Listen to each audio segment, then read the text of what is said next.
Okay, I think we're live now. Hello, night owls. We are now into almost the 9th hour of our streaming from 3 o'clock this afternoon. Yeah, I still look awake, but actually it's kind of fake.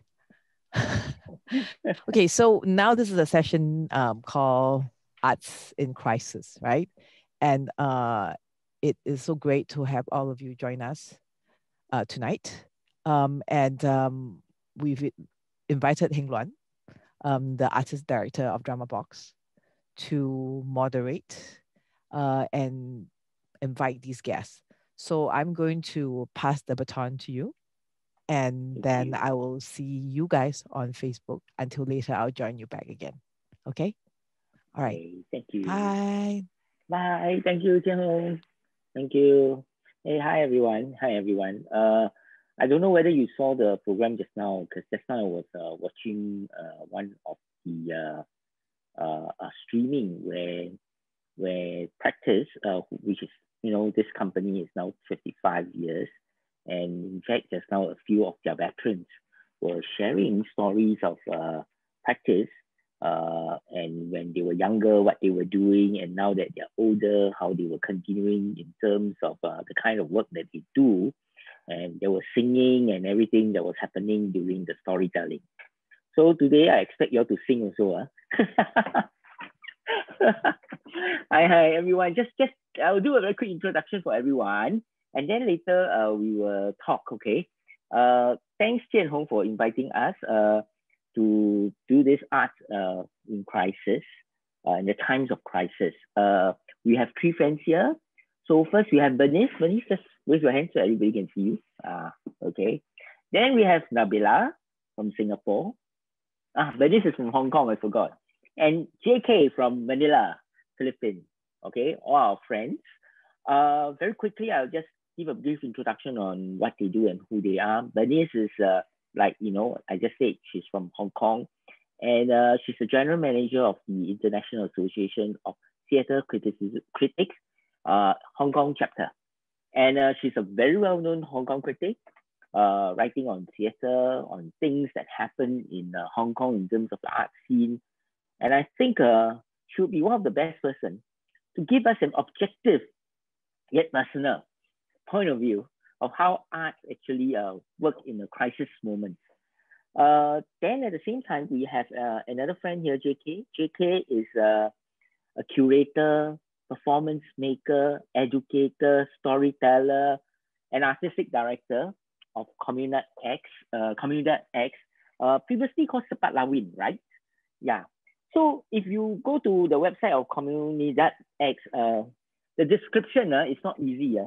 It's an anti-disciplinary collective committed to creating live performances for civic engagement and social development. Basically, if I put it in simple terms, is that they are very much engaged with what's happening in the society, with their art. And in fact, in their art, you see life and art actually mixing together, you know, in a way that is quite immediate and relevant and real, and at the same time imaginative. Okay, that would how I would have described JK. If people have attended Drama Box's recent scenes festival, JK and his group actually did a 72-hour kind of a digital community, 72 hours, and you are with JK and all his people, singing, playing games, telling jokes, and listening to them, doing recipe and everything. Okay, that 72 hours of actually living together with them. That was quite an experience. And then we also have a friend, Nabila Said, from Singapore. Nabila, and Nabila in Singapore, she's very well known. She is a poet. She is a theatre critic, a producer, and a playwright. She's also the editor of Arts Equator, one of Singapore's most important, in fact, only theatre critic writing kind of a platform, online platform. And in fact, you know, her writing is not just about Singapore theatre or Singapore arts. She has written about Southeast Asian work. And so she is also a keen observer of what's actually happening in the area. Today, we are talking about art and crisis. The reason is really very simple. Because it's 55 years of practice, and practice, especially in the earlier years, have always been described as a theater company that has done activism work. Okay, in fact, the artistic director, the previous artistic director of theater practice, Kuo Pao Kun, who passed away in 2000. Wow, I can't remember, 2002, if I'm not wrong. Right, Nabila, you should remember. I think it's 2002. But Pao Kun, in one of his very important essays that was presented in Australia, talk about different kind of theater, and of which he talks about the immediacy of this theater that activates. Theater that activates the society, the theater that actually will create a kind of a social change or getting people being involved. And he did mention in his essays about, theater that activates, that happens in the earlier years, where it activates the society and activates people. And I think it's timely when we actually look at the history of practice, we look at theater that activates. However, today, we are really looking at a context when how theater activates. And we're looking at the issue of when crisis happens. And that's why today we have friends from Singapore, from Hong Kong, and from Philippines to tell us stories of how art in time of crisis connects people or activate people or play some role, such that art has a meaning in terms of bridging and in terms of connecting and maybe in terms of healing. All our friends here have their very unique experiences. So we're going to start today in this way, okay? We're going to start with each of them sharing a personal testimony of, their experience now from where they are on art in crisis. From there on, we can actually start asking questions of each other. We are going to assume that no one is listening to us because it's so late. No. We're just going to start having, conversations amongst ourselves first, okay? So when any friend is speaking and after the friend has told a story and you have a question to ask, do ask immediately, okay? So let us just be very spontaneous over here. But to start the ball rolling, maybe we should start from, I'm going to decide, I'm going to ask Bernice to start first, okay? And then JK and then Nabila, okay? We'll take on that order. And so Bernice, over to you first. Okay. 10 minutes.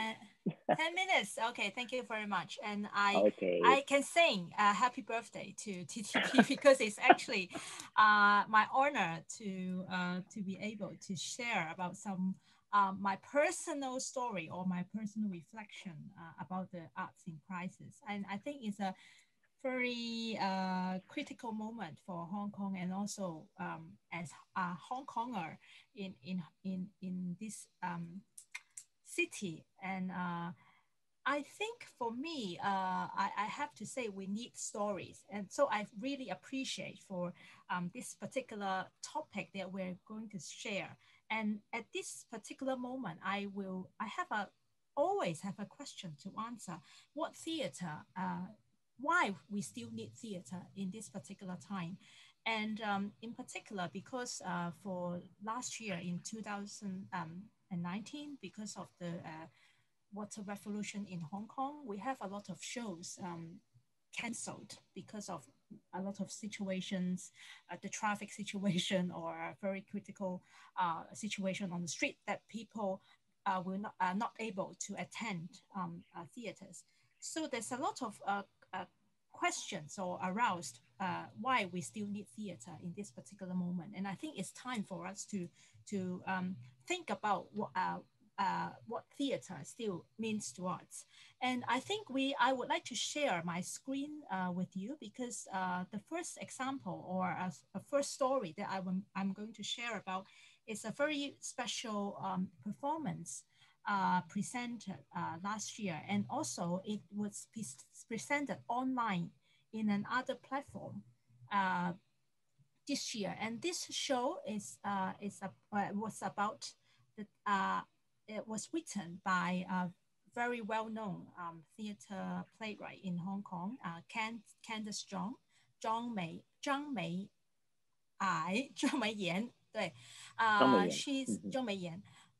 She is a very brave and very I respect her very much, because in this particular moment, she actually received a lot of threats of presenting this show on stage, because this show was about Tiananmen incident, and it's about the trauma that the family members of those students who died on the square, and how this, because this is still a very sensitive topic to be discussed in China, but in Hong Kong on our stage, there's something that we can still discuss in Hong Kong. And in particular, last year, because of the movement, the show actually resonant the situation on stage. So I would like to present a little bit clips about the show, so you can have a more. Can I share screen? Okay. Yes, I'm sure you can. Okay.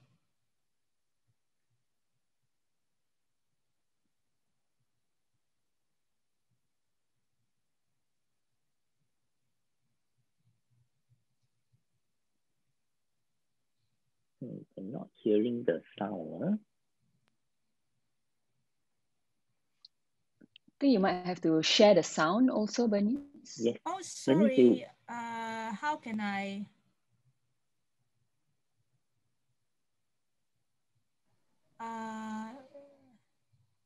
How can I share the sound? If you go to the... Sorry, I think maybe I need to... Bernice, if you go to share screen, on that share screen box at the bottom, it says share computer sound. You can tick the box. Then you choose the YouTube. Okay, I can do it again. Thank you. 係有咁嘅能力或者有咁嘅可能性，可以令到入嚟睇嘅觀眾，除咗話享受咗個表演之外，佢可以從個表演去啟發到佢自己嘅思考。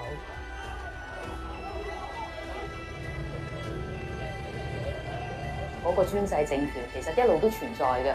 呢一個關於30年前嘅故事，其實可能每一天都有機會會喺香港度上演。我哋希望透過眾籌，集結大家嘅力量，等世界各地嘅朋友咧都可以喺老死嘅前夕喺網上睇到5月35日呢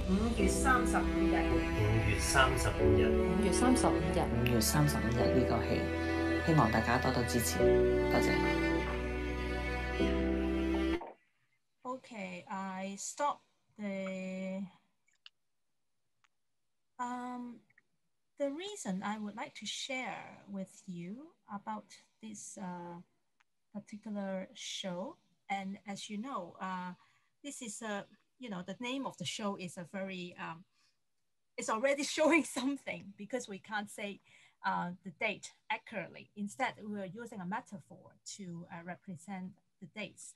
And also by the end of this video, for this year, because of pandemic, they are, instead of putting it on stage live, they are considering to do it online. And I think without that pandemic as a crisis, this small theater, the theater presenting is called Stage 64, and they established 10 years ago, and there is a very small theater company in Hong Kong, and they are not without any funding. They just operate it independently. So, in terms of financial support, they need a lot of support from the public, and also relied on the audience to the box office. So it's very difficult for them to work in such a way. And you can imagine for a small theater company like this, is with also the political, this kind of pressure they are encountering, it's hard for them to sustain themselves even for their operation. And because of the pandemic, it makes another possibility for them to put it online. As a crowdfunding, they actually receive a lot of support from the audience and also from the public all over the world. And afterwards, they can, it allows them to present the show online with a Chinese and also English subtitle. And by the time when I visit the Facebook live, I know finally the show was able to reach 540,000 audience all over the world. So you can imagine how powerful the work was able to reach such a great, such a big audience. And I can say without that pandemic crisis, they may not have that possibility, or they don't even think about to put it online.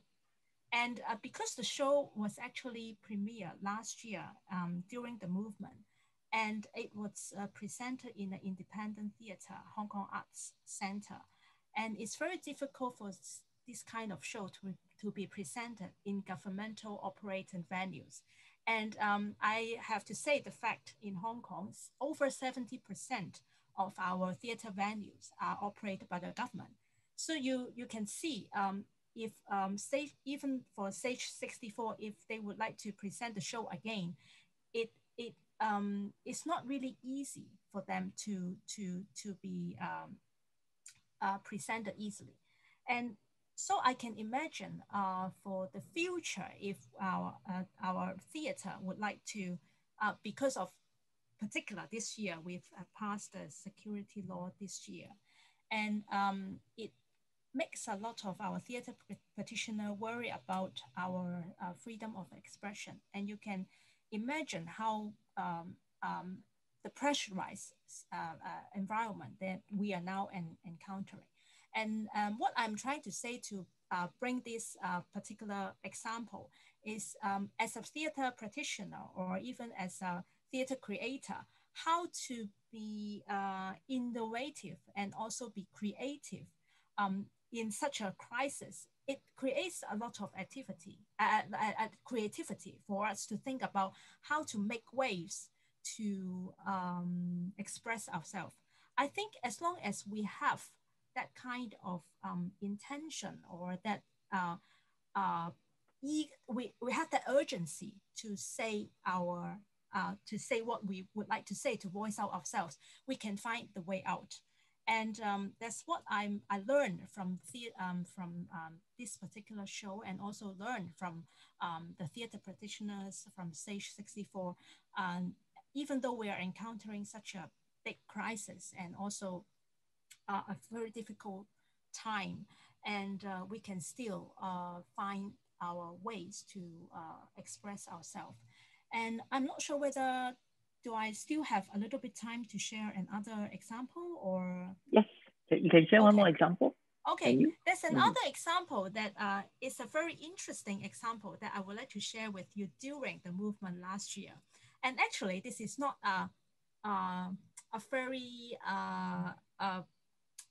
professional performance, and actually it's not performed on stage.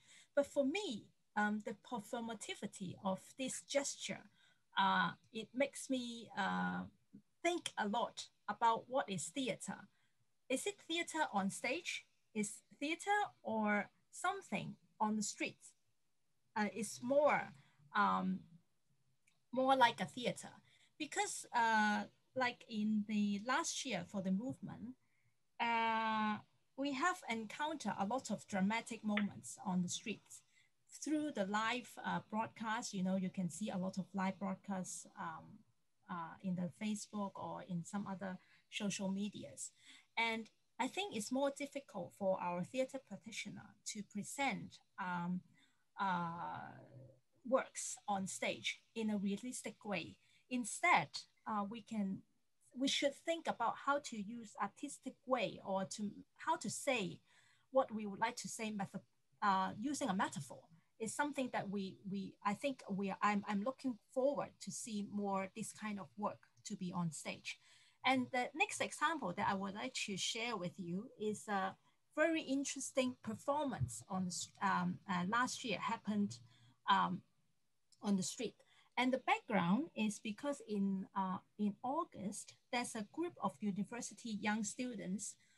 They were arrested by the police because they brought with themselves some laser pen to the demonstration area. And the laser pen, is not something that you can attack someone, but it's just some tools that you use to point to the police. That is a kind of a rebellion gesture to express our emotion, or to somehow to express our it's a gesture. It's just presented by the protesters. And because this group of university students were arrested by the police, there's another group of young people. They are actually big fans of stargazing. So they sent some messages on the Facebook and ask people to go to a very iconic space, a landmark in Hong Kong in Tsim Sha Tsui called the Space Museum, and to use the laser pointer to demonstrate, to voice out themselves. So I'm going to share with you this particular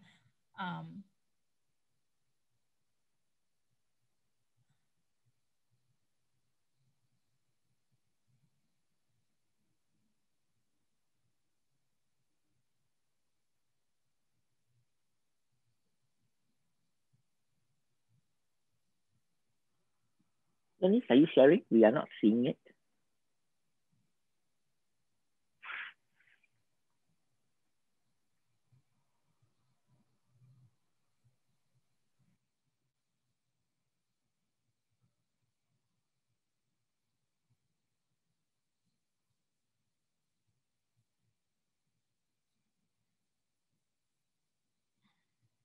Stop sharing.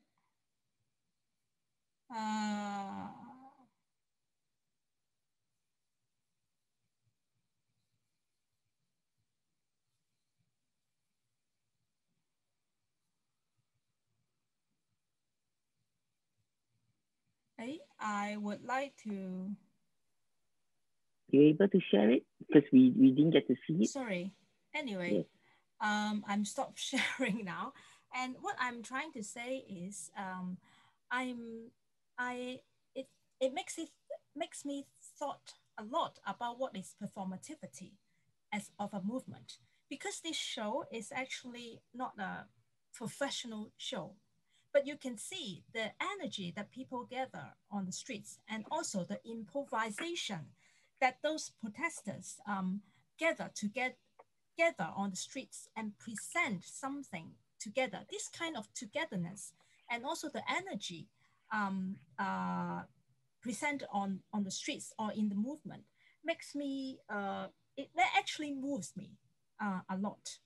And you can see at some point, these light shows, live light performances, is very beautiful. And also it was very kind of professional at some point, because it's not something that is something really improvised. It's a kind of improvisation. And to me, without that kind of energy and also that kind of togetherness, you can't present a show in such a very spontaneous way to react and also to support those university students who were arrested. So I would like to give these two examples to share with you my stories and also my reflection, not only for last year, but also for this year's Art in Crisis. And I'm always keeping a kind of a positive thinking of why we still need art and still need theater. It's because of this kind of examples, or these people or theater practitioners, and they are still trying to a lot of ways to find the way out to express themselves and to tell us their stories. So there's two examples that I would like to share with you. Thank you so much. Bernice, actually just now when you were trying to share the light show, we didn't get to see it. Can you share it again? Really? Yeah, really? We didn't get to share it. Yes. So why don't you share it first again? Then after you share it, we'll go to JK. Yeah. Okay. Can you share it again? They're not seeing it now still. Can you see it now? No. Okay. I'll share it because I open it and then okay, I'm doing it again. I'm sorry. Okay. Can you see it now? Yes.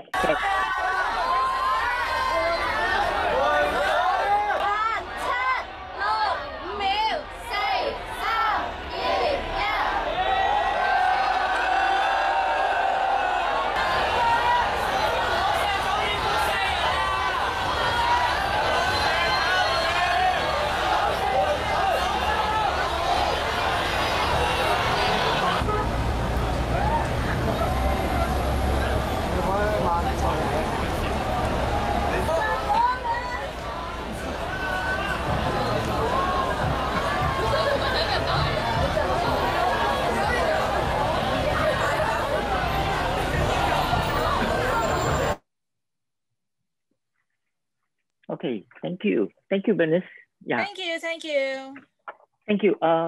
Bernice, I remember when, I think it was 2 years ago when I was in Hong Kong, and I was there also doing workshop at your invitation, and we had a conversation also about, when things are on the streets that are already so dramatic and so theatrical, and sometimes it is so hard-hitting and emotional that, we also had discussion about what can one do in theater. Okay, so what you have offered today in a very interesting way is about gesture, where when we talk about theater, we talk a lot about gesture, and in Brex he talks about gestic as a kind of action on stage or a representation on stage that has both social and political meaning. And now we see in your two examples various gesture of making things happen, or even gesture of unity, of coming together to do things. From the performativity, it becomes a kind of gesture that is actually very powerful, of activating people, of responding to a crisis, both from artists as well as from the people. And I would like to take that and see how JK would want to respond with your personal story from there, especially when in Philippines, you're still in lockdown. And then at the same time, there has been a typhoon, there have been crisis, both political, social, and legal crisis. I wonder how JK, you would respond to all this and your experience there in Philippines. JK. Bernice, thank you for sharing. That's very inspiring in a way. It's like getting a fuel from other part of the world. But you're really close. Hong Kong is quite nearby, and a lot of young people in the Philippines also they are learning a lot from the young people from Hong Kong on how to mobilize and how to collectivize, especially in times of this crisis in which we're at currently. In the beginning of the year, it's so strange that I think in terms of practice, we committed, our collective committed to responding to two kinds of crisis, and this is the climate and the what we call the cultural crisis. For the past 4 years, for people who are watching, if you're not familiar, we have been there's been a lot of killings, extrajudicial killings in the Philippines. Just recently, the anti-terror law was passed. It's now a law that anyone who dissents can be tagged as terrorists or can be tagged as as anyone against the government. So of course, the loudest people are the artists. So they're the most susceptible to that, or the most exposed in a way. So we have developed new behavior for the past 4 years being under this crisis. I call it cultural crisis because we're getting used to a culture of impunity. And we're also getting used to a culture of disinformation, and we take it as truth. No, but things changed. Not really radically, but a lot of things happened since the beginning of the pandemic. In the Philippines, if you're a maker or a performance maker, you're working with activists. It's easy. Let's gather. Let's stage something. Let's collectivize. The past 4 years also had been shifted. You know, this divisions among different groups. Suddenly, people coming from different political range are coming together, fighting for human rights. As much as the leader of our country has once said that he doesn't care about human rights because he cares about human life. You know, so that kind of like how information and how consciousness or how the way we think is are being manipulated in a way, you know. And so and we're spending a lot of money for troll farms, and so the artists in a way became like truth farms, if there's such thing. So for the past 4 years we've been collectivizing. Then came the pandemic, where people are isolated. You cannot gather, and I don't think we can go back to the theater until June next year or September next year. We are still on lockdown. It's the world's longest lockdown, but it's slowly getting a little bit loose, more loose than last month. And in the beginning, in the first few months of the pandemic, people felt like, you know, how do we collectivize? How do we gather? How do we show force? How do we mobilize? Just the idea of mobilization. It so happened that I was managing a festival at the Cultural Center of the Philippines. I think I don't work mostly for the past 10 years. I'm working outside the theater, and once in a while I return to do a production. And so, but when they asked me to curate this, that's the time that the pandemic happened, and I never get to go back to the theater, to the black box, and we all migrated online. Let me share some slides. I've been working in disaster areas for since 2014, since Typhoon Haiyan, where we're working with communities. And I learned this from our friends from disaster risk reduction. Disaster response is always hazard and vulnerability, overcapacity. When they announced that there will be a global lockdown, and scientific reports say that it's actually 18 months. I went to our wonderful festival manager, senior artist, and I asked her, what do you do in times of crisis? And she says, you know, you build a community. That's the tallest order that I received, like build a community. But how do we do that? And I think the bigger question is, what capacities do we need to build in creating these communities? So now we all went online on a festival that has two provocations: the provocation of liveness, and the provocation of forwarding text, or understanding the capacity of text. In this kind of platform. I'll just show some clips. These experimentations happened early on in the beginning, in the beginning of the pandemic. So just before a lot of people around the world started online performances, these are the explorations I'll just show. I think it was a crazy call. Sorry, those are old works. No, so these are the new ones, where they're playing with TikTok and all the possible media, Facebook Messenger. But again, this is the Philippines. We have very low Wi-Fi, very difficult to connect, and so that was a big question. Why did we insist on doing it live? Or what is the value of doing things live? I think what happened was that because we we in a way kind of adopted the way we do it in the theater, that we rehearse together. It's easy to give cameras to people and then give me footage and then we edit and then we show the film, right?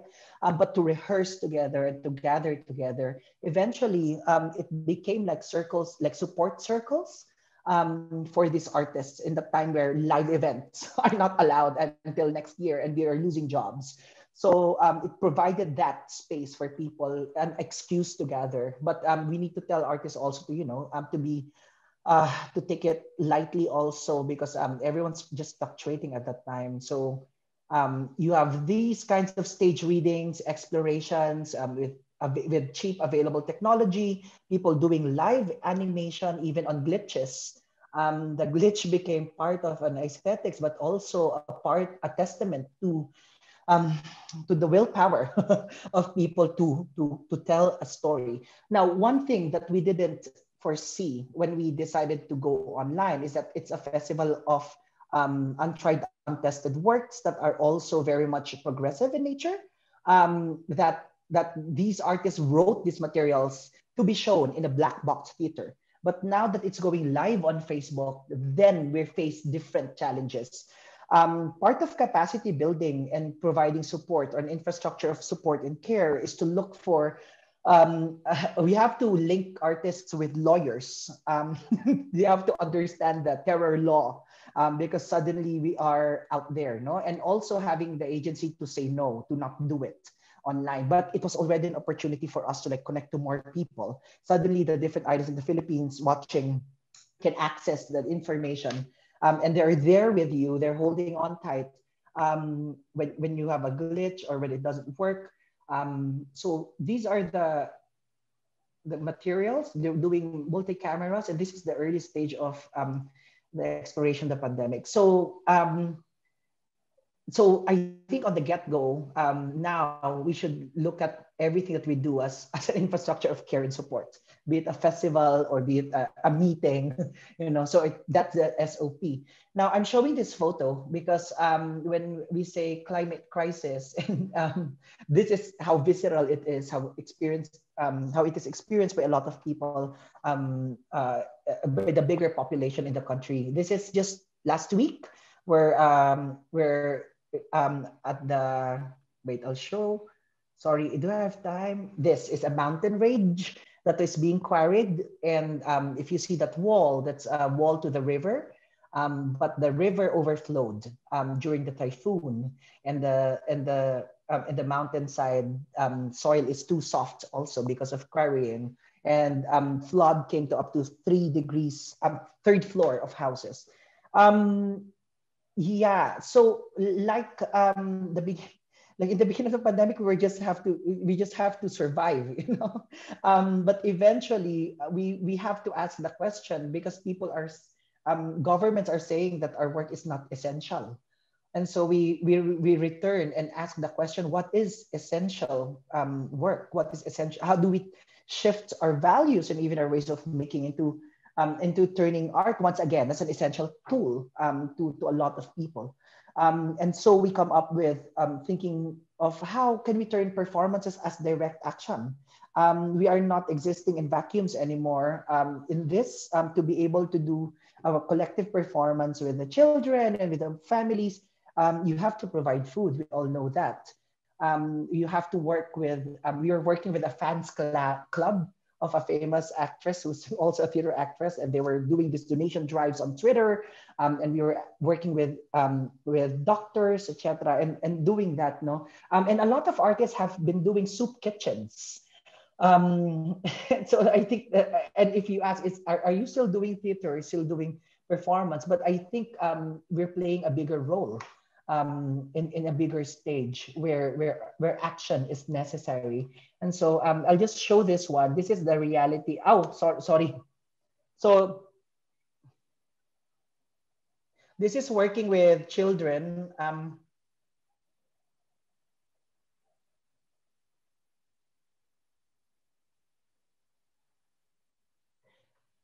So they're not doing some distancing, no? Their masks are down because it's also very much cultural. It's very cultural. It's also that when you're in poor communities, that's not a priority, or that's not part of the psyche. So as much as you want them distance, but these are children who are survivors of that flood.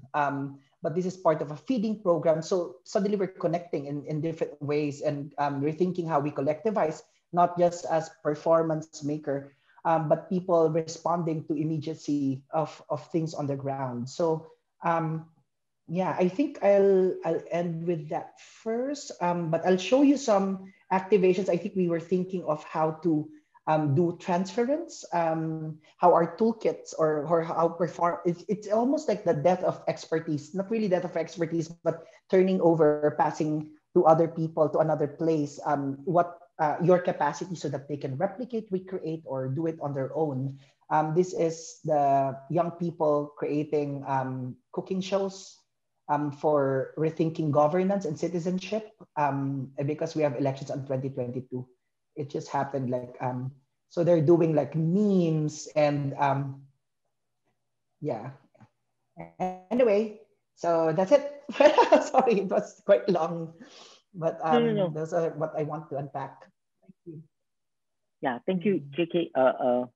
That it's so the word here, then you mentioned a number of times, even our previous conversation, was the word direct action. And also the question is, in this kind of situation, right, what do artists do? And actually there's also that, where is artists working? If you can't work inside the theater, then do you work on streets? Do you work with people? Where? If you can't make a show, so what do you make then? What skills do you actually then apply such that you continue in your own practice, but at the same time make meaning in some way? And I think the soup kitchen, or whether it's the skills transference, or even trying things online, changes. I mean, you're situating the art practice in different places, in different situations. And I think that's something for us to actually really think about in this kind of difficult time. We have from Hong Kong, we have from Philippines, and now we do have Nabila from Singapore. I should let Nabila talk about what she thinks about what is happening in Singapore, and how arts responds to crisis in Singapore, or maybe her observation may be also about things that's around this area. But I think mainly she'll be talking about things that's happening in Singapore, and I'll let Nabila take over. Nabila. Mm-hmm. Thank you, Heng Luan. Thanks, Bernice and JK, for sharing.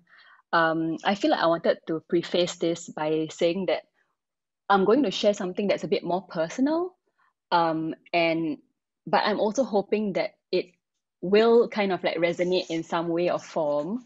But I wanted to acknowledge that, like, when I think about crisis in Singapore, I often feel a bit embarrassed when I talk about it with my friends from the region or from the other parts of the world, because we are also very privileged in Singapore in a way that sometimes we might not acknowledge. And because we're a city-state, we're like an island country, sometimes we are often like a bit inward looking when it comes to certain things. So for me, especially in this presentation, like, I loved what you both shared, and I almost like can't share in a similar kind of like as on the same scale. That's what I feel.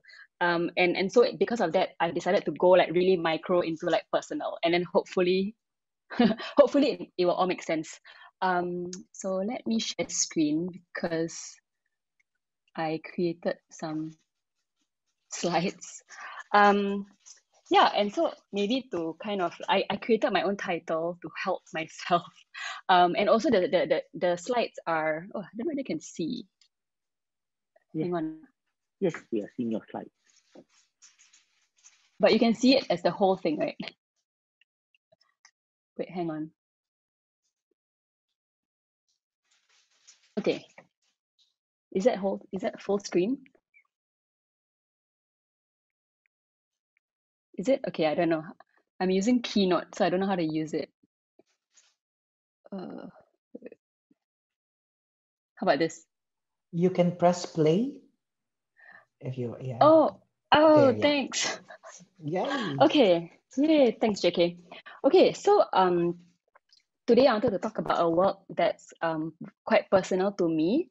So it's a work that I staged last year, and this is not the title of the work, but the title of the work has the term Reclaim Narratives of a Native. And I've put it here because I feel like I speak from the position of someone who's a Malay Muslim, and a playwright, and I often find myself not knowing how to contain all of my maybe multiple selves, whether in the work that I do or whether like just presenting myself in this country. And okay, let's see if this thing works.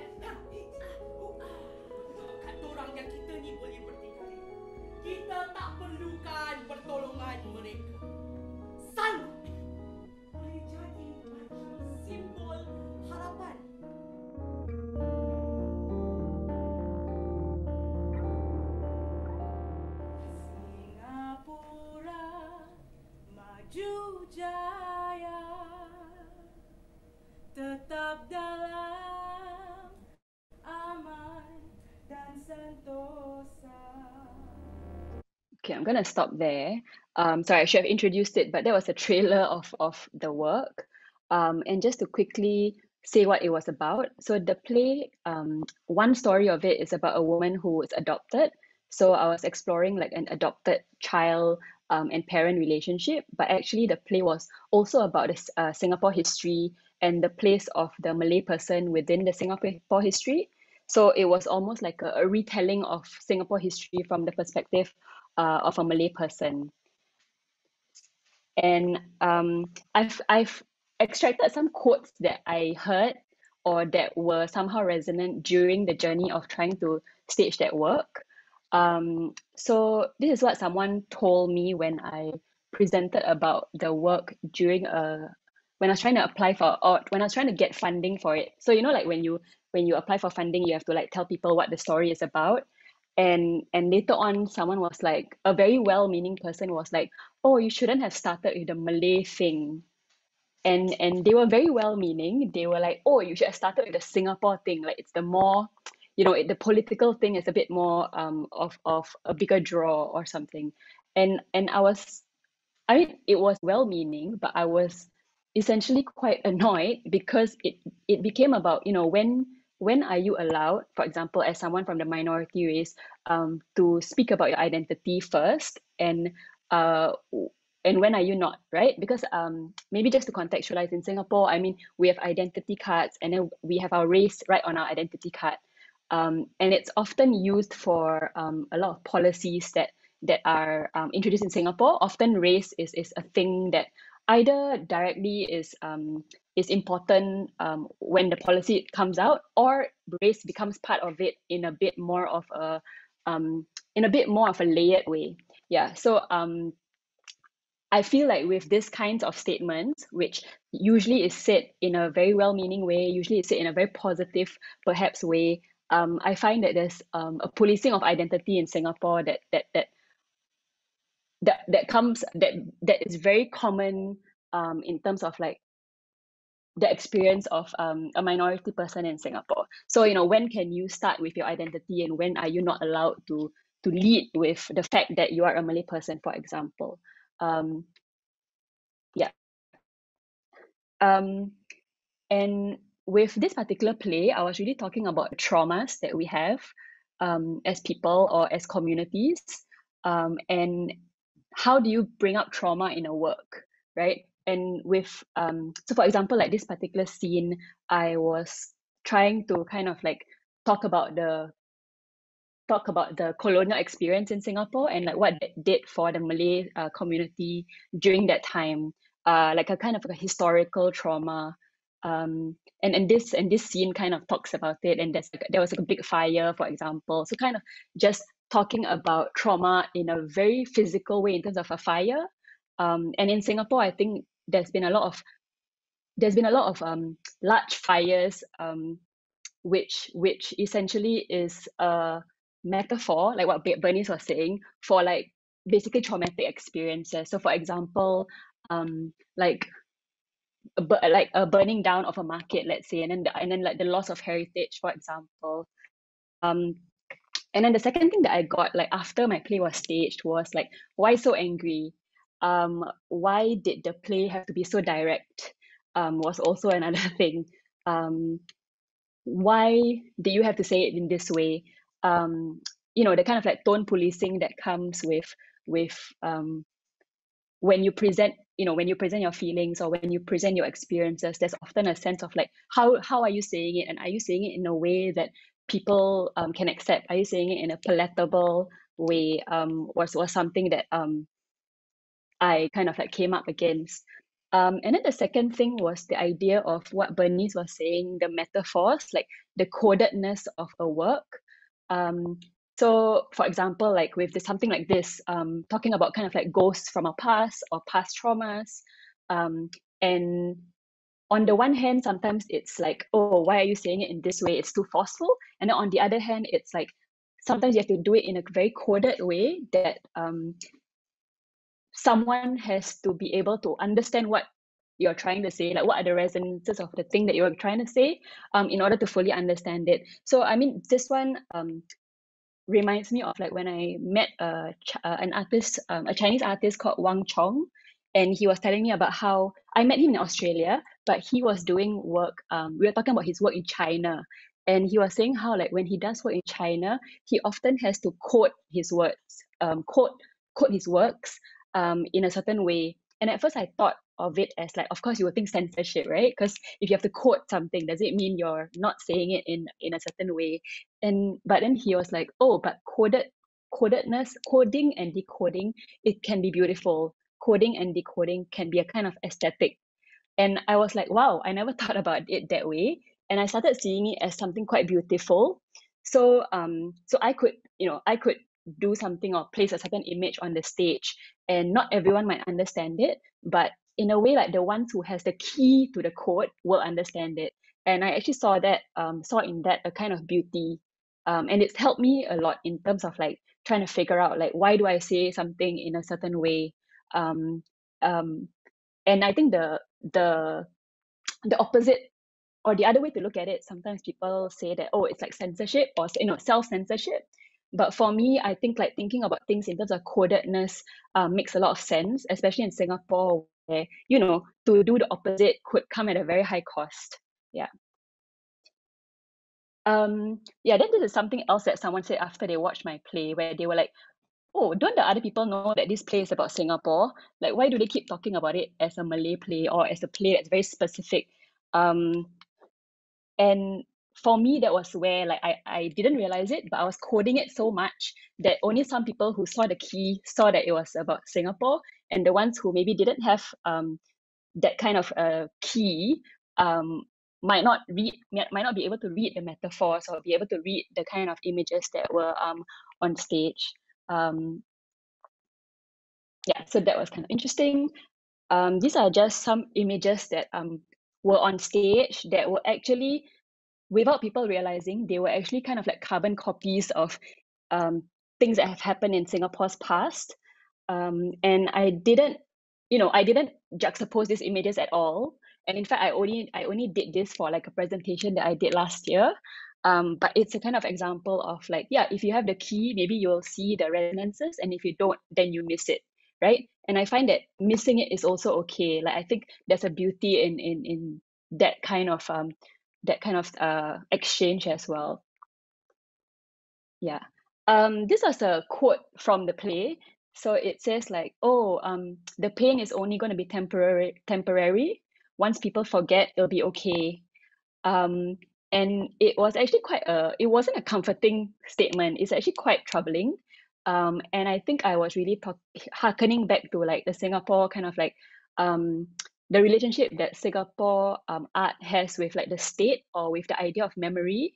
I find that there are a lot of, traumas and past experiences that are forgotten very easily by, not by the artists themselves, but usually by like the kind of a sense of a national memory or cultural memory.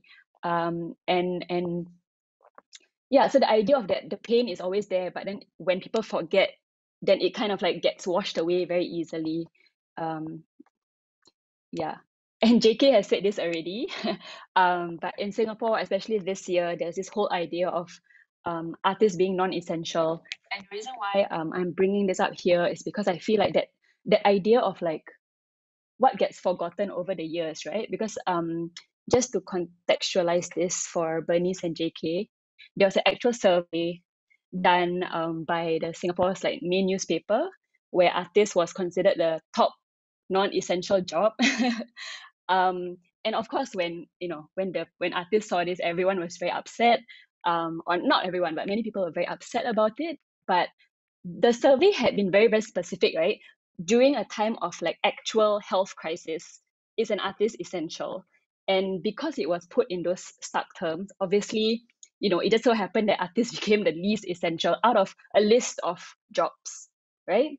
But I feel like when it comes to trauma or traumatic experiences, especially, anytime you're reminded of it, the trauma comes back, right? So the idea of like memory and cultural memory, I felt that a survey like this kind of resurfaced some, tensions and traumas that had been historical, or not historical, but that had been something that bubbled up to the surface a lot of times in history and then gets forgotten, and then now it comes back again, for example. So the survey to me basically just resurfaced some of the old kind of like wounds that were always there. Yeah.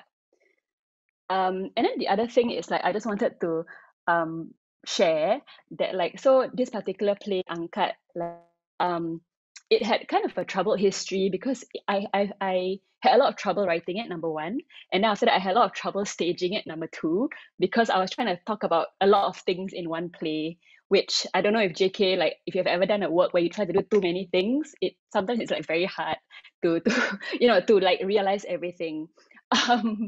Yeah, and the play is in Malay, right? But this year it got accepted into the Singapore English Language Theatre course at the National University of Singapore, which was super cool because it's not in English at all.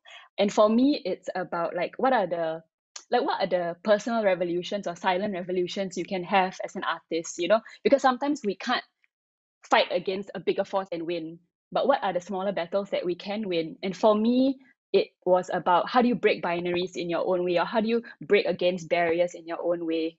And this vote was done in the class where the teacher actually asked the class, like, do you think this play should be part of this course? And then a few 70% like said yes. Yeah, I mean, so essentially that's the end of it. Sorry, I'm trying to stop share, but I don't know how to do that. But yeah, and I'm hoping like Heng Luan will help me make sense of that presentation, because I feel like it comes from such a personal place that like I almost sometimes apologize when I talk about it, because I feel like when people ask me about my activism or kind of like my feelings about politics and stuff, I often, number one, apologize for my experiences or my identity. Or secondly, you don't see your, that whole idea of like, you don't see your personal as being important enough to be a bigger thing. Yeah, I think that's mainly what I was trying to talk about. Nabila, thank you very much. I think personal is always political, but yet, a person himself or herself, is a intersectional kind of representation. I think Alfian, on one of the comments, even asked this, which I think is important. where I'm going to read, Alfian, now that I hope, Honey, you can hear us. I've never had audience member telling me that I'm too angry when I write plays about Malay identity. I wonder if there's a gendered dimension to this, that they feel more entitled to express their unsolicited opinions to a female playwright. So that means I would assume that what he's also saying that at that moment, you being a Malay, there's also a gender dimension to it. A Malay women, female playwright writing. And I think our personal position, whoever we are, is just not simply just a person, but it's a representation of different kind of things like, gender, religion, race, the what we represent politically, ideologically. And I think that's important. Of course, if you are asking me how it relates to all this crisis, I have been thinking about in Singapore, especially, unlike in Hong Kong or unlike in Philippines, where things seems to be, we don't have that kind of a huge trauma in that level, but equally, there's something very important, which is this act of normalizing things, such that in a way you accept loss as almost part of your existence. The loss of memories, the loss of a kind of ritual, the loss of normalcy, the loss of it becomes almost like a ritual that you have to accept it in order to move on and to carry on. Of course, it may not be the kind of crisis that that is immediate in that, but it is a crisis that I feel that we have lived with it for a long time. And from your sharing just now, there was this part where you talk about, just after a while you will forget it. And I think that's where in this kind of a situation, and especially after we go through a pandemic, there'll be a lot of things that we will forget again. And we have already forgotten many things. I remember during the COVID time, we were talking about, we got to rethink about our value system. But after our circuit breaker, which is equivalent to a breakdown in a lockdown in other countries, not a breakdown, a lockdown in other countries, we suddenly no longer talk about all this new value system that we need to look at. In fact, we pass through this crisis almost as if we have forgotten it in some way. And we continue living as if pursuing the same value system or the same values that we have throughout. So what does art do? And your question there was it, how do we remember through art? And I think that is a very important question, which I also want to ask both Bernice and JK, and maybe Nabila, you can add on to it, is the role of art to remember and to collect all the stories, and who to do so, and how do we do so? I think that's probably is important in this moment of crisis, because most of the time we're thinking of moving on, and most people think about moving on. Pain, usually they just want to let it be, put it aside and then move on. How do we actually do that? Yeah, and what are artists doing? In Hong Kong and in Philippines, or in your case, how do you actually remember this, document this, and tell the stories? Mm-hmm. Anyone pick up from there? And of course, before that, Bernice, for any audience, if you're listening to us, please, if you have questions to our three friends here, please put in onto the Facebook page. I'll be trying to, monitoring that. Okay. Yes, Bernice. I don't know whether I'm directly responding to Heng Lang's question, but it's some thoughts after the presentation of JK and also Nabila, and what I'm thinking is, if artists can they still create or to be able to make good works without crisis? There's a question that I'm keep thinking, because actually crisis, of course, in a negative way thinking is a challenge. It's something that we don't want to encounter. But at the same time, it creates a lot of energy. And also, if you think it in a positive way, it's really powerful for an artist to actually dig deeper for what humanities could be able to be presented or to be revealed through crisis. That's what I'm thinking. Without crisis, I think artists is hard. It's hard for them to work out something good. That's one response that I would like to make a note on. And also, when you talk about arts or the theater, how they collect the stories and also to document the crisis that we're now encountering. And I think theater as an art form is a very interesting art form that we are now actually doing, because it's not like social media or a live broadcast that we can react to a crisis or react to an incident very quickly. Theater or theater practitioner, sometimes they need time to create a work on theater to be presented on stage, because it actually is the practices and also the model of the theater making that it needs time for us to actually consolidate our thoughts before we're putting it on stage. Of course, what I'm talking about is something like professional productions on stage. And there's some other ways that theater could still work spontaneously to the crisis, like the example that I just presented, or some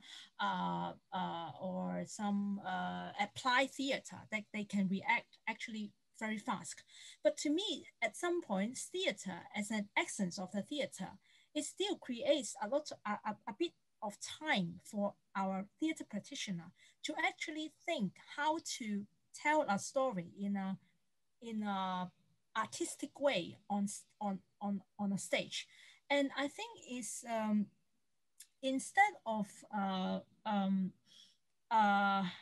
like not like other art forms that we could it allows us to think more how we can actually tell a story in an artistic way. So I think still theater is something really interesting that would be able it's a very interesting tool for us to document the story of our time.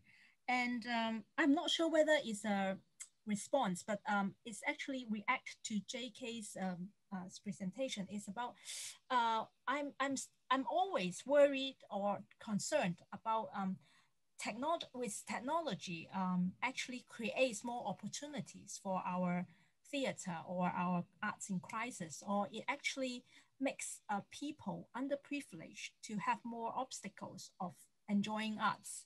That's something that I really would like to make a response to JK's presentation, because for some people without that network or without that a computer, it's really hard for them to enjoy arts. But still, I think art is not only rely on technology. It's something that we can do arts in a very primitive way, actually.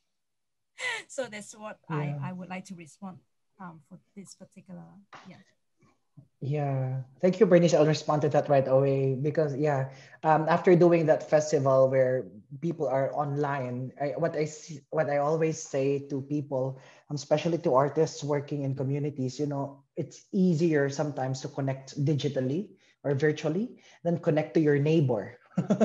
I'm guilty of that. I only connect when I buy barbecue in front of my house, because they're selling barbecue in the afternoons. But I never got to know who my neighborhood is. But actually, it became like a support system. That's why this shifting of lenses is necessary. And the question always is, who is not here in our spaces? Where we gather. If theater is about gathering, if theater is about exchanges, who doesn't have that capacity, and who doesn't have the privilege of presence even in these narratives that we're telling. But I'd also want to acknowledge that I think just this year I articulated that I've always worked under the premise that art is always in crisis. And it's ever since, we don't have all this unionizing, we don't have benefits, actors are all, even when the pandemic happened, we don't have unions to protect, etc. But so strange that when COVID happened, it's the first time that I'm using the word precarity to think that I'm already saying I'm in a very precarious state. And I have to acknowledge also that, in a way, I am in a position of power as a male director, and also I have that capacity, but also to be put in that kind of vulnerability and precariousness. What I'm trying to say is that I think this is the question that we always ask in documenting narratives. If we have been in crisis for 100 years, what I want to document is actually the future. In the early days of the pandemic, everyone just loves wearing their clothes in front of a Zoom meeting and seeing them in their daily, nightwear or housewear, and we are like, whoa, we're human. But eventually what we're saying is that, we have to start dreaming again. But if you're surrounded by 360 degrees of disaster, it's so difficult to take a leap. But aside from a good friend, Gelan, who's Gelan Warca, who's a wonderful playwright, once said in a talk in BIPAM that, in the Philippines, we have the tyranny of social realism. and most of we're doing a lot of socially relevant plays for the past 3 decades. But the challenge is how to be socially engaged and change the ways we're making work. But I think I am interested in documenting the future, or what we call, like, how do we pre-enact so that we do not forget where we should go or where we should be? Because if working in disaster areas, also, if I already know that, I'm surrounded by destruction, I don't know if I need to enact it again or to document it, or maybe someone will do it for me. But what I need is also something to hold on to, a certain directionality, maybe coming from someone or maybe coming from me as a participant in that narrative. So those are the questions. How do we dream again? What is that leap that we should take? Fire, shoot, aim. It's the reverse. And that is operating under the idea that, we start with almost nothing. and even in that landscape of dream or future, that is something that at least we need to share. But if we cannot articulate that now, and maybe it's pressure also, no, for artists to, like, oh, how do I rethink? I need to deal with, where do I get my food? Where do I get, like, my next salary? So these are what we're confronting every day. So yeah, I think it's also an invitation to document what we see now as possible future, and act and live and practice, even though the conditions are not there yet.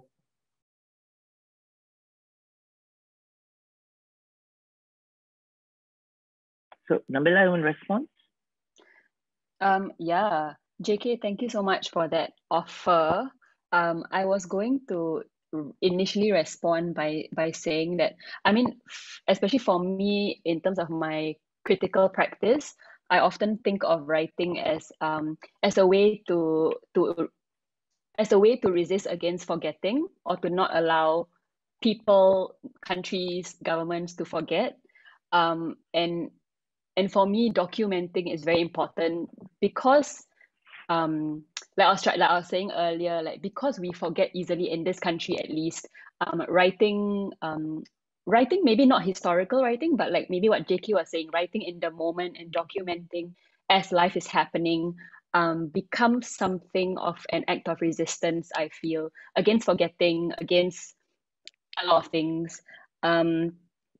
But something that, like, I've also been wondering, or I've also been talking about this year, has been acts of speculation as acts of hope, or acts of hoping, creating, like, hope.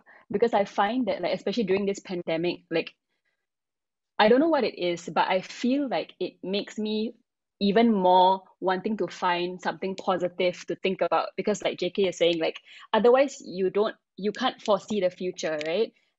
It's almost like sometimes I think about a car with headlights in like pitch black darkness, right? Like you don't want to just see like that 1 meter of light.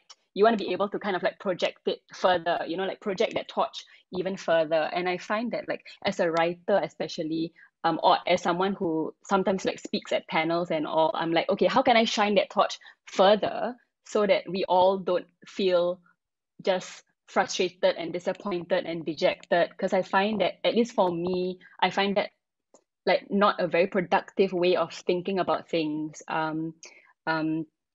Yeah, and also because of my work as a playwright, I often find that speculation is something that is very freeing.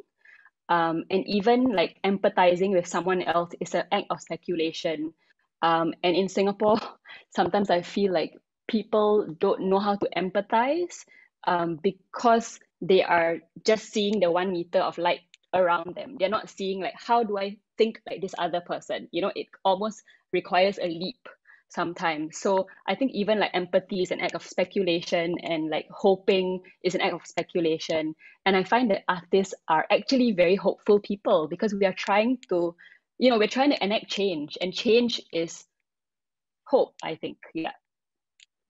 Okay. Thanks, Nabila.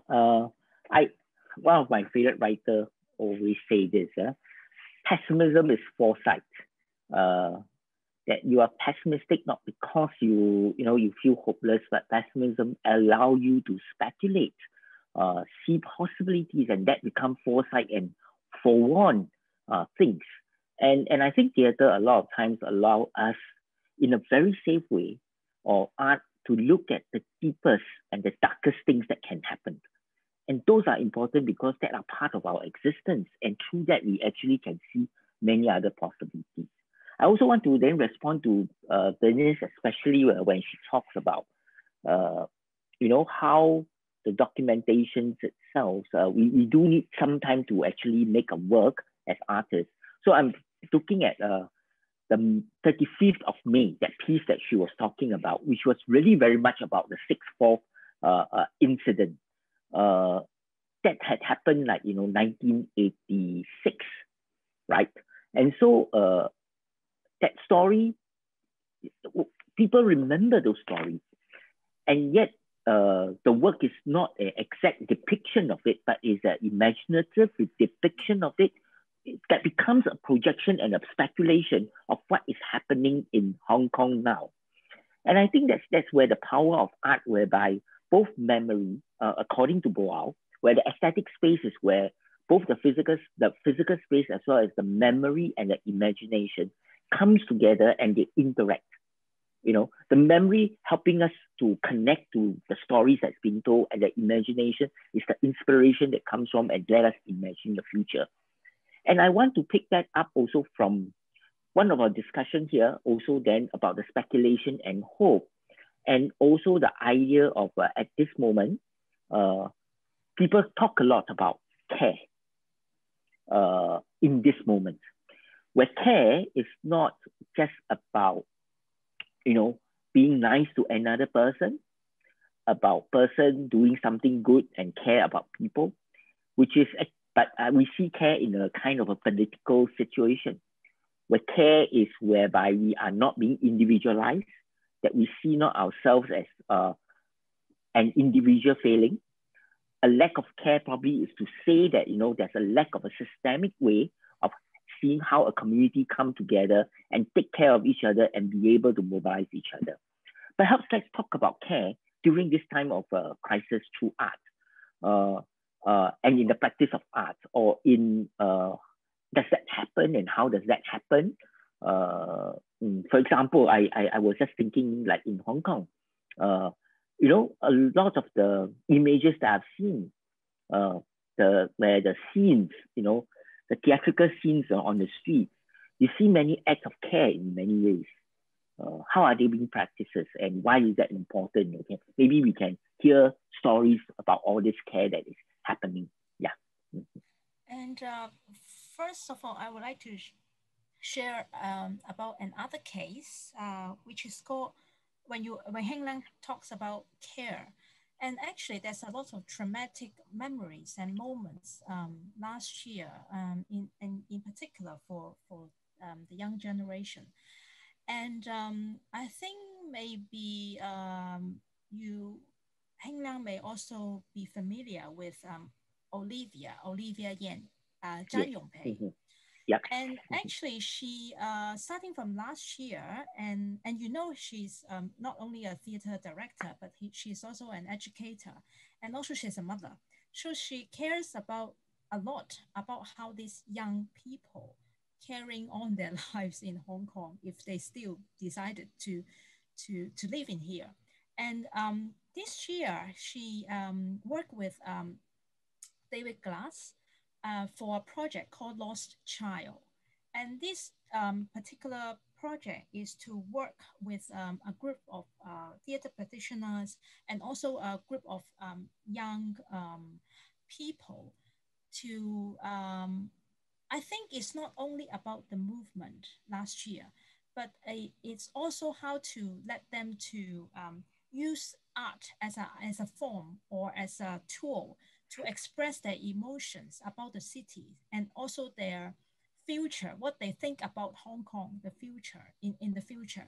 And this project for me is a very, they are not looking for something really professional in a way, because to me, it's more like a community project, how to engage the young audience and also the young generation. And I think it's more important for me to receive it as a kind of professional project, but instead it's a very it's a therapeutic way to let the theater to cure our young generation, and also it's a way to let our emotion or to let our audience to engage with their feelings as well about the city. And another response about documentation, and I would like to share something about IATC Hong Kong, and also I'm a theater critic, and I'm always, I think writing is very important, and also it's not something, I'm not only writing for the readers right now, but I think somehow we are also document things to be able to read by our future readers. Because sometimes I think for critics, it's hard for, it's not a very kind of, it's not a popular fiction that we can reach a lot of readers. But when I think maybe 10 years after or later, people may have inspiration or to be able to understand the theater in Hong Kong, I think it's something that worthy for me to do it right now. So I think it's very important to think further how I'm going to, reach my readers in future. And also for IATC Hong Kong, we did a lot of publications, but we did it in a very not in a very popular way, because we publish our original plays in Cantonese, not in Chinese. So actually, it's only Hong Kong people or some people from readers from Macau will be able to read Cantonese as because it's a dialect, and it's not I think it's not even though for people from China or from Taiwan, they will not be able to read Cantonese as a written kind of language. But as IATC Hong Kong, I think it's our mission to document our original plays in Cantonese, because it's what our playwrights actually think, I think it's very important for us to document our theater in a very original and native language that actually not only document the content of the play, but also our culture and also our language. So even though I think to publish a play in Cantonese is not able to help us to make a big sales, but it's very important for IATC Hong Kong to as a very like important publisher for theater for performing arts in Hong Kong. It's our mission to do it, and it's some of my response to Heng Lang and also to other speakers. JK or Nabila?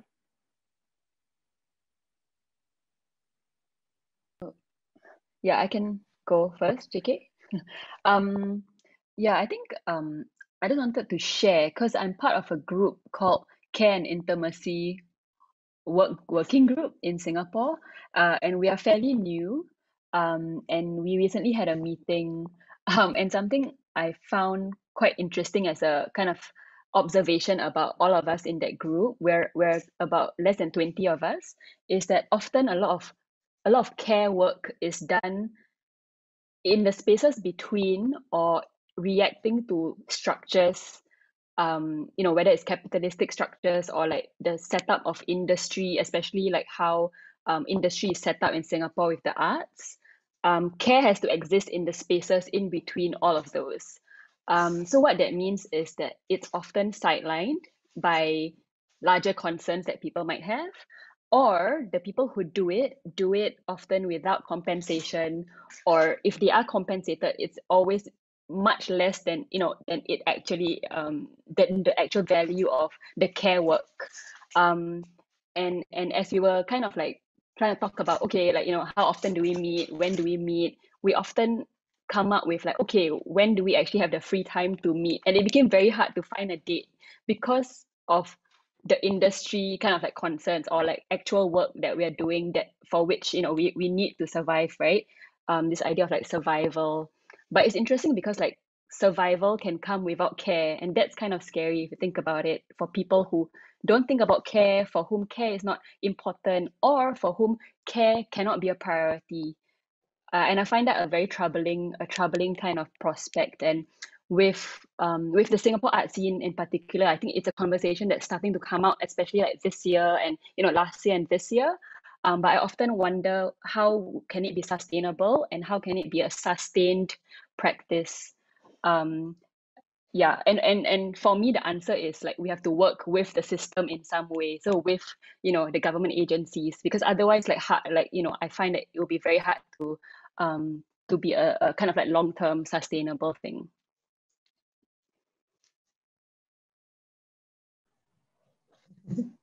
So challenging to talk about care, no?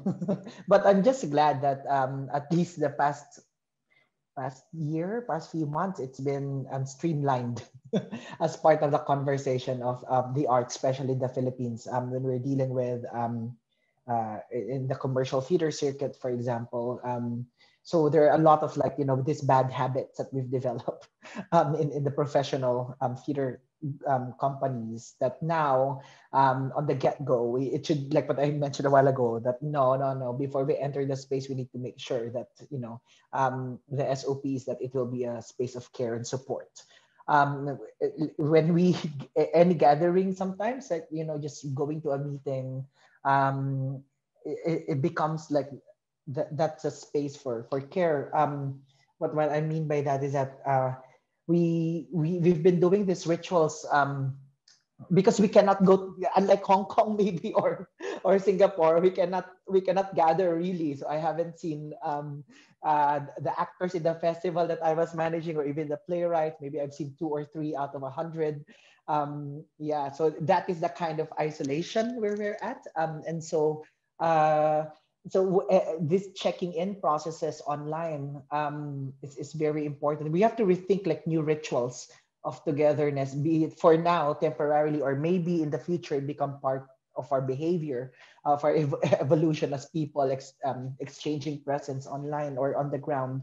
But yeah, so I think one thing that happened for the past few months is that ritual of checking in before any event happens, and just to acknowledge where you're coming from and where you are at the moment. Very few companies do that. I think it's our company first did it like years ago, and then now that's like standard operations. So you know where you're coming from, so you know where we can go together. That acknowledgement treatment of that. It's very important. And now there's also a debate. I think I heard one actor said that, oh, I like this setup. People are very caring and compassionate, and very kind. And in the process, maybe it will change when we go back to the theater. And we're saying maybe it shouldn't. Maybe this is the standard, caring and supportive environment. Yeah. So this is what we'll bring when we all go back to the black box. And Heng Lang, I'm not. There's another concern that I would like to share here is about trust in Hong Kong. I really worried. I hope I'm not too over worried about the trust that I'm talking about. It's because when we talk about sharing stories in the theater, or you collect stories from other people to compile them on as a stage production, or to listen to them, I think it's more complicated and difficult for people to open their heart to share their true story or true feelings in Hong Kong. Because after the implementation of the national security law in Hong Kong, and also with the movement last year, it's really hard for people to disclose themselves what sides they are which side they are taking.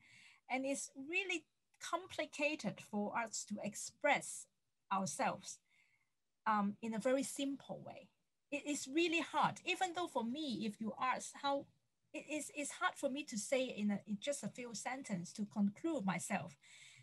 And it makes me a little bit worried. How are we going to trust each other to share our story, to let our voice to be on stage, and how our practitioner to collect all these stories?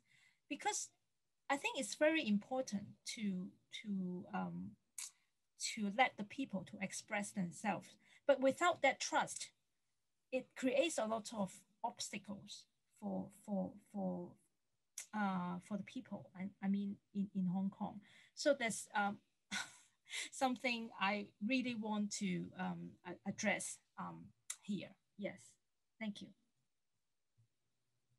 Any response from any one of you about this idea of trust, especially in this difficult time, whether it is trusting opposite sides, or even trusting whether someone who approach you would actually present your story as complete as possible, especially the nuances that actually comes with it.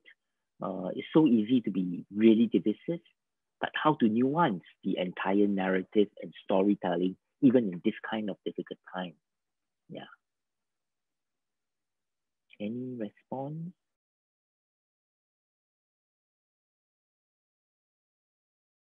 Oh, actually, I wanted to clarify, Bernice, is this something that happened? Is this something that you observed this year, or was it has it always been there, or? I think, of course, it depends on people how to trust each other. It's always a question that we may ask. But I think in particular, after the movement last year, and also because of this year of the implementation of the law, it creates a lot of obstacles for people to make dialogues. I think I think we still would like to know each other or to understand each other's thoughts, but it's complicated also to allow us to have that kind of room, or that kind of it's really hard for me to explain in this such a complicated situation. And of course, I'm not saying that we have to go to that deep, even though for knowing new friends, but for example, if we would like to compile or to make a play about the movement for last year, even though you would like to hear some story or some true story from the protesters or from the people of the another side of the another side of political agenda, it is hard for them to say things in a very like genuine way. It's difficult. I mean, for them, I maybe it's my personal worry or my personal observation, but I think is not something. It's something realistic as well, as far as I concern. JK, you have anything? Oh, sorry, Nabila, you want to read? JK, go ahead. Sorry. Okay, I have a other concern actually. So if it's related to Bernice, go ahead, Nabila. Yeah. No, I mean, I find it hard to answer Bernice's question because I feel like, at least in Singapore, the audience for the theatre is often middle class. So I feel like in terms of trust, some trust is already unlocked because you are speaking to, you're speaking to a certain kind of person or, certain kind of people. But for me, as a person, I feel like I cannot, okay, I don't know whether this really answers you, Bernice, but for me, I feel like I cannot help but telegraph my whole self when I speak, right? So in a way, I trust everyone because for me, I don't want to mediate myself. Like I just cannot. I don't know whether it's my age or something, but I find it very hard if to kind of put myself through a layer because I don't trust you to kind of like stop myself from communicating in a certain way. Like I just cannot. I feel like that's very tiring, and maybe I sense the tiringness from you because it sounds like a very difficult thing. But for me, I think I operate with a baseline that I just have to give all of me and then see what, see where you stand, because my position is often very clear. Like I cannot hide it as well. Yeah. So I don't know. And I think to react your thoughts, I think polarized, so it makes dialogue and also understanding very difficult to create. And I think as you said, some people, if they really don't care what you're talking about and they don't really want to understand you. And there's something that makes me really sad somehow, even though with art or with if people don't want to understand you or to listen to your story, you can't really make that happen. And I think it's more and more difficult in Hong Kong to make this kind of dialogue because of that kind of polarization of agendas or of political views. JK? No, I have sorry, but we're lacking time. I want to share my not really anxiety about the art being in crisis. No, I just don't know how many practicing theater artists will go back to this practice and to this discipline of working long months of making a production when this past few months or maybe another year, we need to find a different way to provide food on the table and to go back again to this mode of spending time and sharing space post-COVID. So that is something that I think that's where I come from when I said what can we hold on to? If there's a handle that is available, even if it's scraps, give it to us. But maybe this is also the time for people to transition, as much as it's difficult to deal with that. We're not just talking about actors, sound designers and all these technicians, and I'm just sharing this. Thank you. JK, I think we have the same things here in Singapore where we have already seen some of our colleagues left the scene. It's really sad. But at the same time, I'm just going to, because I have only 10 more minutes, we have already exceeded 1:30. You don't mind if I ask one last question or one last thought about this? I think I think in some way we are facing though all crisis, but in different degree. In some situation, it's extremely polarized, where it's so hard to hear each other. Then in some situation whereby people are trying to gather together, irregardless of what is happening out there. But that all these are happening within your own space and your own place.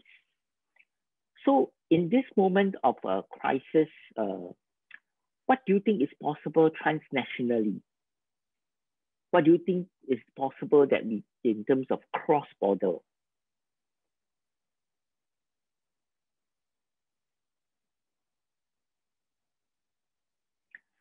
It's a wish or it's a thought, and then that should help us to conclude, because we have been thinking about where we are now and how we struggle within here. But what can we look across? Is there something that can be done? I don't know. I mean, that's where I'd like to hear from you. We're speechless when you are asking. And I think it's not a very good gesture of by ending this talk with a speechless and I think I don't know, but for myself, I'm always as a critic, I always think I should keep that kind of openness, not only to listen, to allow me to listen to others' thoughts and also to know about what they are thinking. But this kind of openness is also for me to allow to be able to receive or to think more about the new art forms. And also so I think openness is very important. It helps me a lot to unfold the humanities and also the stories behind. So I'm not sure whether I'm answering your question, but there's something that I would like to share. Yeah.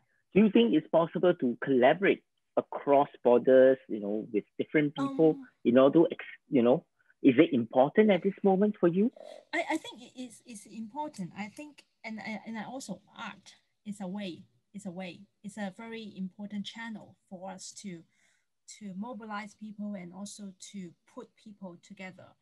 And it's really my personal hope, and I really hope that art could do something more than,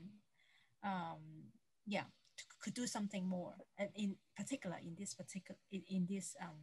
critical moment. Yeah. I'm just going to answer very quickly so that JK can finish us off. I think for me, especially the digital space has really opened up my own vistas of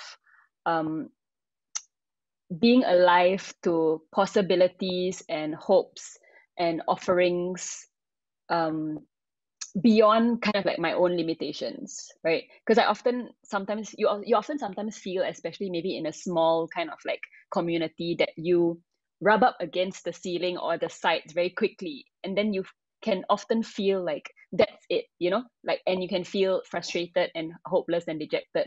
So for me, the digital space, especially during the pandemic, where it has allowed us to gather in a very different way and understand community in a very different way and a very expanded way.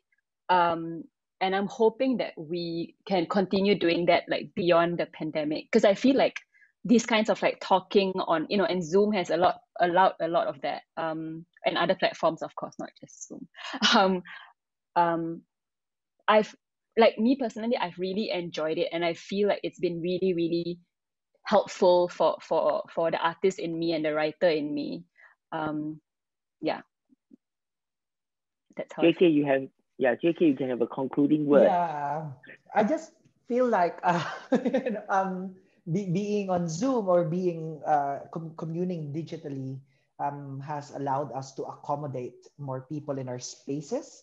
And I feel accommodated in other people's space, even in their networks or in their communities. You know? So there is a certain, our behaviors have changed. We now know how to mute, unmute. We know now how to let the other person speak first. We know now how to like reciprocate that, you know, yeah, you're doing good. And we know how to cheer people. So there is an interesting shift in our way of how we can be together. I'm actually really curious about this. Like, of course, in the past, we collaborate, you bring the text and you go to the other country and, you know, you work on that and you understand context, etc., etc.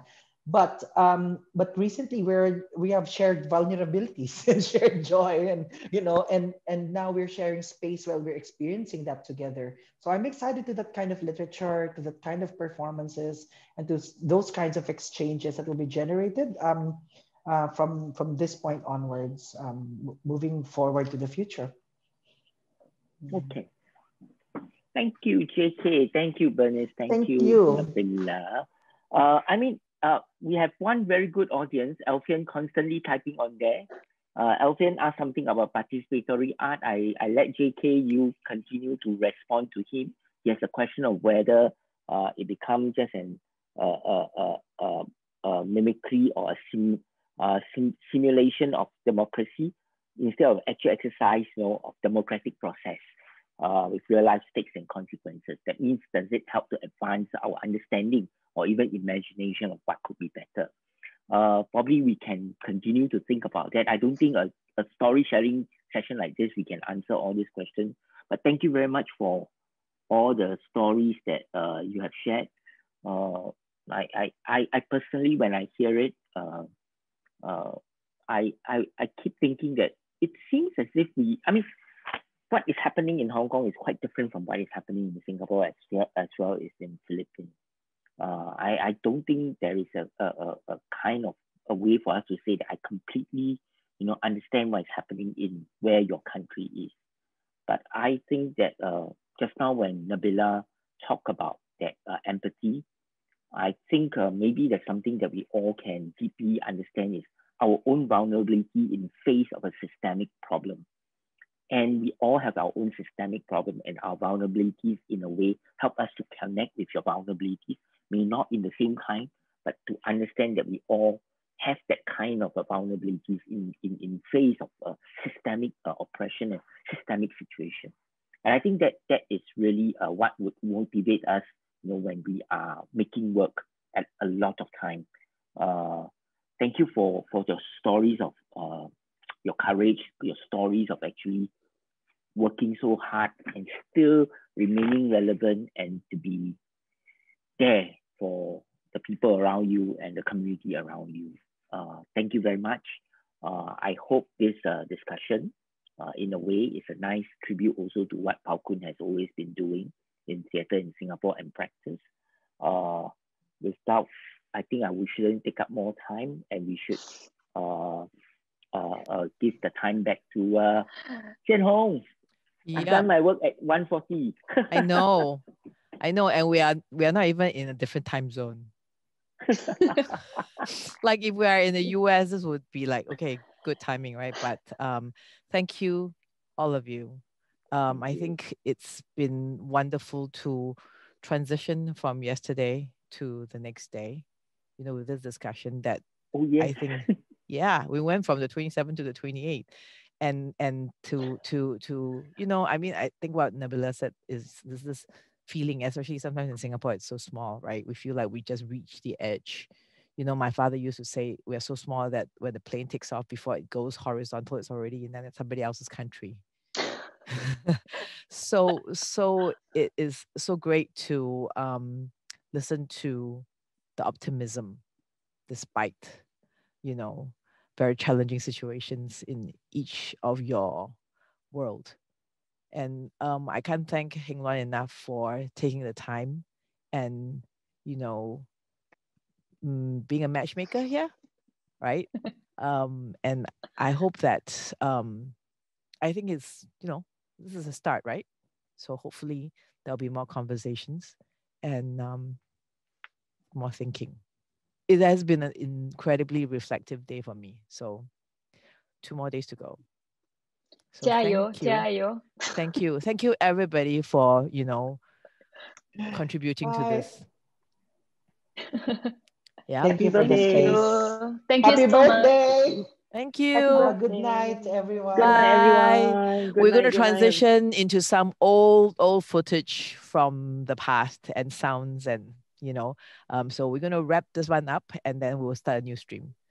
Thank you, everybody. Goodbye. Bye. See you soon. Good night.